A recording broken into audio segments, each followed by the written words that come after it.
Hi, I'm Lisa Taylor. Welcome to Evolution Go, part of the Evolution Power Yoga Studios.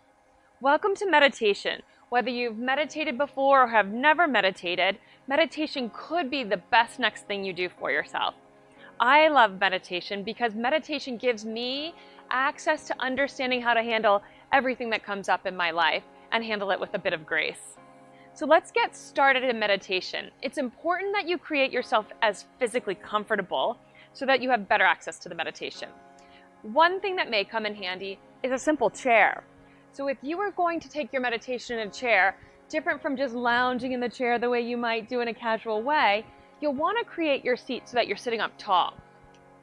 I would add something underneath of my feet, maybe some blocks, so that my feet were elevated a bit and it was a really comfortable angle at my knees and at my hips. So in my pelvis, I feel my sitting bones sitting on the chair. A chair that's a little bit more firm works a little bit better than a softer chair. Then your hands, rest your hands on your thighs, or maybe bring your fingertips together and rest your hands between your two legs. And then arrange yourself so that you're able to sit up really tall through your spine, stacking your skull right on the top of your spine. A sense of feeling balanced. We'll learn as we go through the seated version and the floor version of setting up for meditation that when you're hunched forward and your head is hanging forward, it gets really heavy in your back, preventing you from being able to sit there for any extended period of time. So really take some time to do what we in our style of yoga, Baptiste yoga, call True North. Pelvis on the seat as though my pelvis were the feet of the pose. And then my whole body, each bone of my spine, stacked one on top of the other, my shoulders hovering over top of my hips, feeling balanced, and then my head, like somebody had grabbed the tips of my ears and drawn them up and back, my head like it's floating. Rest your hands, rest your feet, and this could be a really powerful way for you to begin meditation or meditate at work or in public spaces. Next is the floor. Whenever we envision someone meditating, we typically think of them meditating sitting on the floor. So let's have a look at that. These blocks could come in handy, as could some cushions. So whether it's yoga blocks or something that you've maybe seen before, a meditation cushion, you'll want to set it up so that you're able to sit with your hips higher than your knees. For a lot of us, when we sit down and cross our legs, our body's a little tight for that, and we end up crouching back, holding on, and our knees are a little high. This pose won't work in your hips, your knees, or your back for meditation. So let's try a few other things. I like to get seated so that I can sit my hips, feeling the two sitting bones on the floor, and have support under my knees, however high my knees need that support that day. The yoga mat is a really great tool. It gives me cushioning under my ankles. For me, this is the position that I like. I have a degree of flexibility that allows for this. This may not be comfortable for you. Let's try some other ways.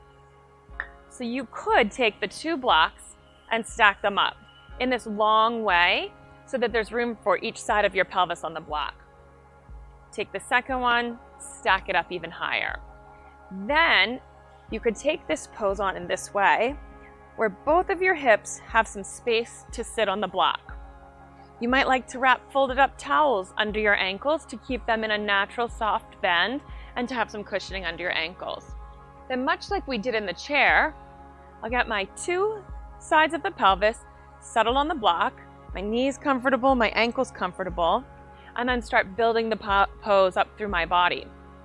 So pelvis neutral, and then stacking each bone of my vertebrae, stacking my rib cage over my pelvis, the little drawing back of my ear tips so that the skull of my head rests on top of my spine.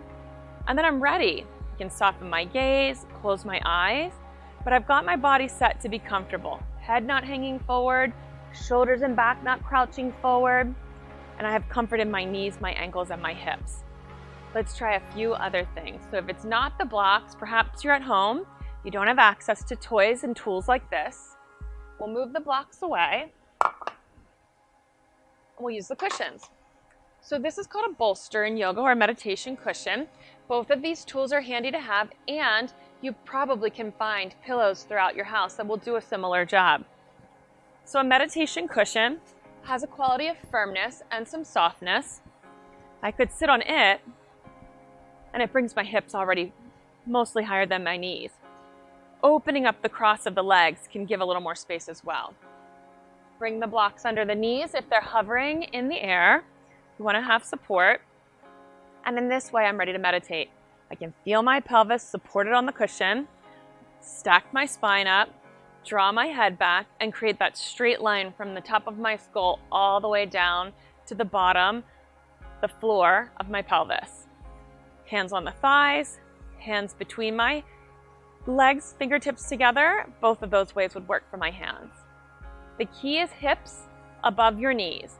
And if when you start, any part of you feels like you're struggling to hold on to the pose, you know you need to support that part of you.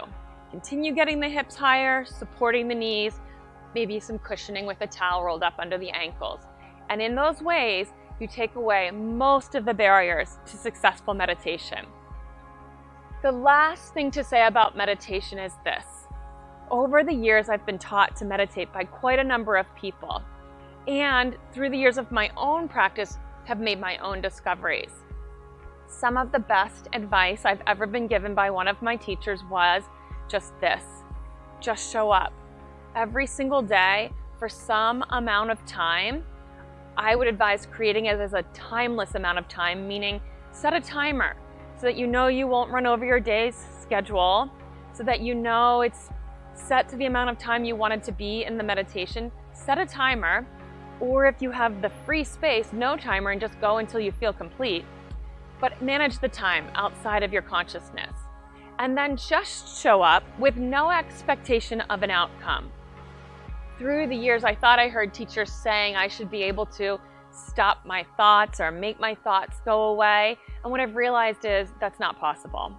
They're going to keep coming up. In some way, they'll always be there, and that's not even wrong. Show up, sit on your mat, give yourself the space of timelessness, and then just be with whatever is. And that's all that there is to it. You haven't done it right, you haven't done it wrong, you've just meditated. Thank you for sharing in this Evolution Go video.